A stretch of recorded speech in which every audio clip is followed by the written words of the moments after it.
ఓ పెద్ద పక్కరా ఎత్తున్నాయి పక్కరా. ఎక్కడికి నడిచిపోతున్నా? ఇప్పర్లపల్లి నడిచిపోతున్నావా? ఎందుకని? డబ్బు మీ వాళ్ళు ఎవరు లేరా?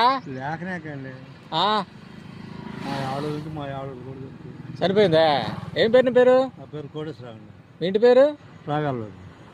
ఇక్కడ నుంచి ఇప్పర్లపల్లి నడిచిపోతావా? ఏదో ఒక ఆటో ఎక్కకూడదు?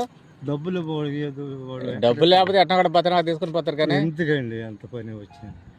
ఏదన్నా వస్తే ఆ ఆటో ఆపు, వాళ్ళకి నేను డబ్బులు కొడతా, ఎక్కిపోతు కదా. ఇక్కడ కట్టవని కాదండి, ఎందుకులేండి అంత వద్దులే ఆగు.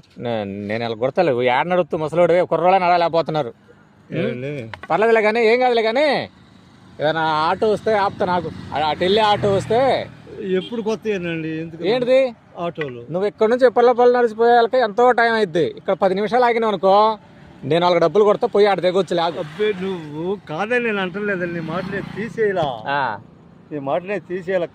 నాకు మంచి సారిగా చెప్పావు. అది ఆటో వస్తుంది, ఆపుతా. నాకు అది ఏ పక్కలో అన్నారు మీద పోయేదో, ఎక్కువగా అన్నారు మీద పోయి నడిచేవాడిని, మా ఊరు మీద పోయి నడిచేలేవు. అది దానికోసం చూసే వచ్చా. మా ఊరు పోయి మీద లేవు, మనవాక, తిప్పలపల్లి, పడుమూరు పాలెం లేవు, చూసి వచ్చానమాట. అది కొద్దిసేపు ఆగు, ఏదైనా ఆటో వస్తే నేను ఆపుతా. లేదులేండి, ఎందుకులేండి, నేను ఇసుకుపోయి ఇసుకలేదు ఆగు. ఉంటే ఒక 5 రూపాయలు టీ తాగిపోతా. నేనుంటే ఇచ్చేవాడిని నీకు. చెప్పేది నా కాడ ఫోన్ పేలో ఉన్నాయి డబ్బులు. లేదంటే నీకు ఒక 50 ఇస్తే నాకు పెద్ద వచ్చే నష్టమే లేదు. అదే నేనుంటే ఎంతసేపు ఆగేవాడిని కాదు. మా ఊరు ఆటోలు లేవండి, లేకనే వస్తుంది. వస్తే ఆగు, ఏదో ఒకటి ఆపుదాం, ఆగు. లేదండి, ఉంటే మా ఊళ్ళోకి పోయి ఉంటే కమ్మలు ఎక్కడండి, కాదండి. ఇవన్నీ ఎక్కడ నేను చూసి వచ్చిందేందండి, వచ్చేయండి. మా ఊరు ఆటోలు లేవాడ ఎక్కువగా.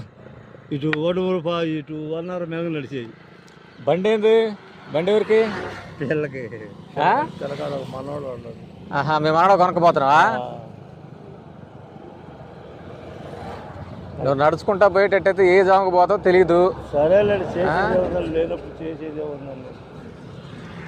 నువ్వు అట్లాంటప్పుడు ఏం చేస్తావు అంటే, డబ్బులు ఛార్జ్ లేనప్పుడు ఆడ ట్రైన్ ఎక్కేవనుకో, మనం ఆకులో దిగాడి నడుచుకుంటే ఈజీ పోవచ్చు, పక్కనే కాబట్టి.